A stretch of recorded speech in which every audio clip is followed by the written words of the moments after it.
Rekan-rekan media yang saya hormati, KTT luar biasa OKI mengenai situasi di Gaza telah dilakukan di Riyadh pada tanggal 11 November 2023. Semula akan dilangsungkan 2 KTT secara terpisah, back to back, yaitu KTT Liga Arab dan KTT OKI. Namun, untuk memberikan pesan yang kuat kepada dunia, maka diputuskan bahwa kedua KTT tersebut digabung pelaksanaannya menjadi Joint Summit.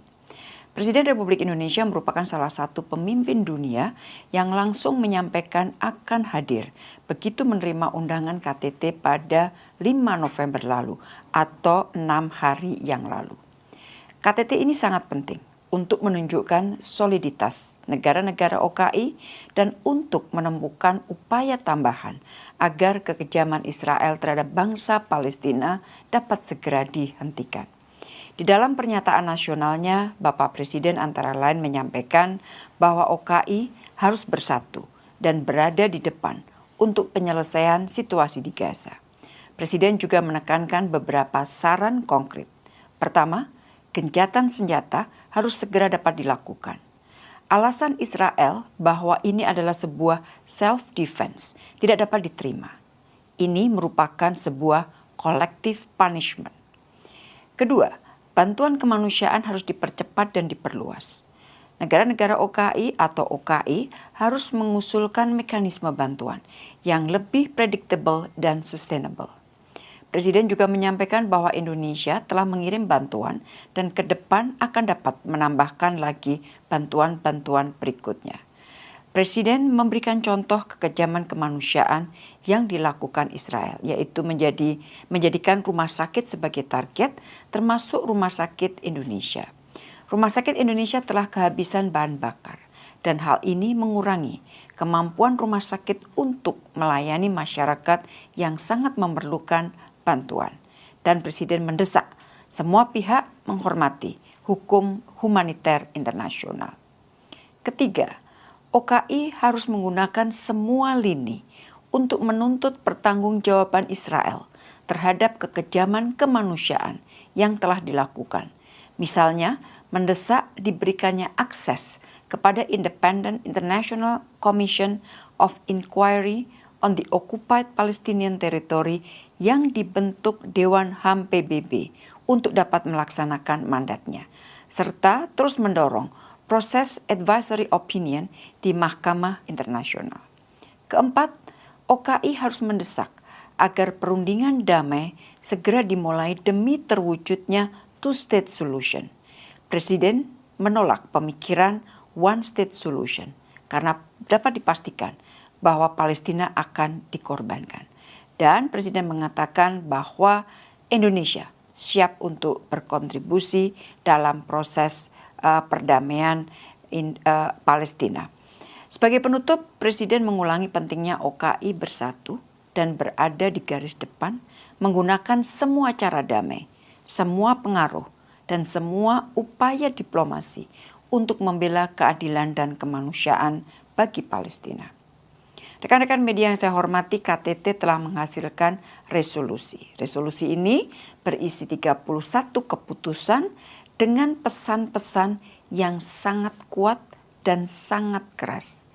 Pesan-pesan yang ada di dalam resolusi ini menurut hampir semua dari kita merupakan pesan yang paling keras yang pernah dilakukan oleh OKI sejauh ini.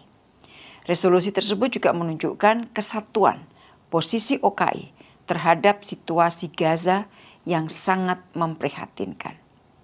Beberapa isi keputusan antara lain mengecam agresi Israel di Gaza, mendesak Dewan Keamanan PBB untuk bertindak menghasilkan resolusi sehingga kekejaman dapat segera diakhiri. Kemudian bantuan dapat masuk dan pentingnya mematuhi hukum internasional. Kemudian mendesak Dewan Keamanan PBB untuk mengeluarkan resolusi mengecam perusakan rumah sakit di Gaza oleh Israel. Beberapa fora akan digunakan untuk menuntut pertanggungjawaban Israel, antara lain melalui ICC, ICJ, dan Dewan HAM.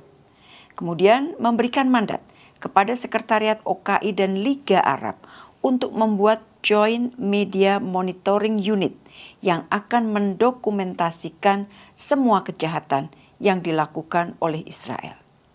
Khusus untuk paragraf 11 di dalam resolusi, para leaders memberikan mandat kepada Menteri Luar Negeri Saudi, Jordan, Mesir, Qatar, Turki, Indonesia, dan Nigeria untuk memulai action atau memulai tindakan atas nama OKI dan Liga Arab untuk menghentikan perang di Gaza dan memulai proses politik untuk mencapai perdamaian.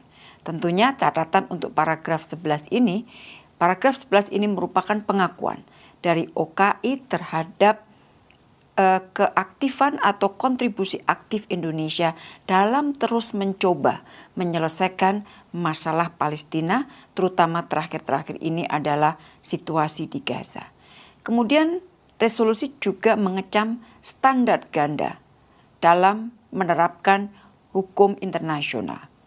Resolusi juga mengecam displacement 1,5 juta warga Palestina dari utara ke selatan Gaza yang menurut Konvensi Jenewa keempat merupakan kejahatan perang. Resolusi mendorong dimulainya proses perdamaian yang sungguh-sungguh dan genuine untuk mencapai perdamaian berdasarkan two-state solution.